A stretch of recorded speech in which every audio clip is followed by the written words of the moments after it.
Bonjour à tous, je suis Dr Richard, entrepreneur numérique et très récemment séminariste au MIDA. MIDA n'a rien à voir avec cette histoire de boire de sang et tout ça.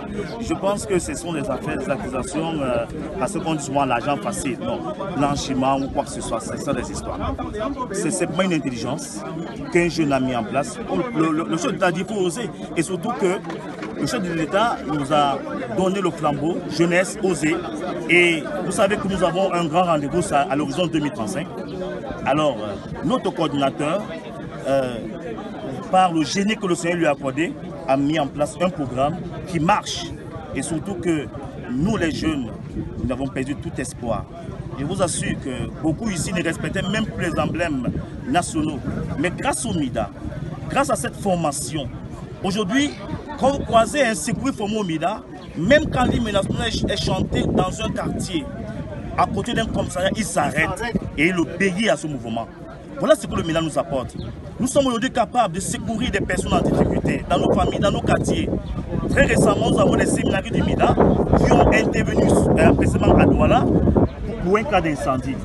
Voyez-vous, donc, le MIDA fait beaucoup pour les jeunes. Alors je crois que c'est un programme, non seulement ça vient éradiquer la pauvreté, mais ça vient également nous transformer. Alors cette histoire qu'on dit aux armes et tout ça, moi je suis au MIDA depuis, je n'ai pas encore vu quelqu'un avec même un couteau. Donc ce qu'on dit à côté là n'a rien à voir avec la réalité.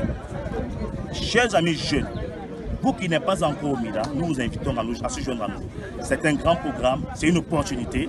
Et je crois que l'État camerounais qui nous soutient dans ce projet, qui nous accompagne, ne sera que fier de voir plusieurs Camerounais devenir un jour les chefs d'entreprise. Excusez s'il vous plaît, vous dites être au MIDA depuis combien de temps? Depuis la 6e vague. Depuis la 6e vague. Oui. Et jusqu'ici, avez-vous déjà perçu pour la 6e vague quelque chose? Avez-vous fait quelque chose avec l'argent que vous avez perçu du MIDA? Oh, bien sûr. Si oui, quoi? Bon voilà, en venant ici au MIDA, j'avais un gros problème de scolarité pour les enfants. Et j'étais dans une position très très délicate. Alors, quand j'arrive au MIDA, j'ai eu la chance que, après mon séminaire, j'ai pu toucher à l'avance.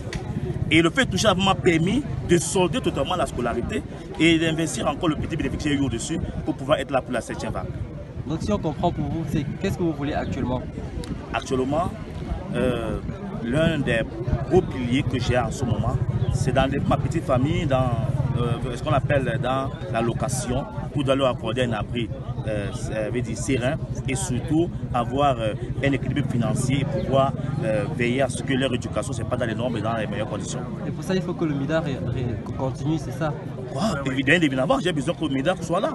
Tu sais, le MIDA vient répondre exactement au-delà des choses de l'État. Il a dit, oser amener, innover. Alors le MIDA a donné une solution, alors on s'apporte à la solution. Et nous croyons au MIDA. Et surtout que Dieu bénisse Patrick Ben, ce grand homme que Dieu a inspiré ce grand projet. Alors je vous remercie et vous souhaite bonne chance. Et surtout, nous vous invitons à nous sur le MIDA. Et nous avons un seul mot. Est-ce que ça suit? Ça suit!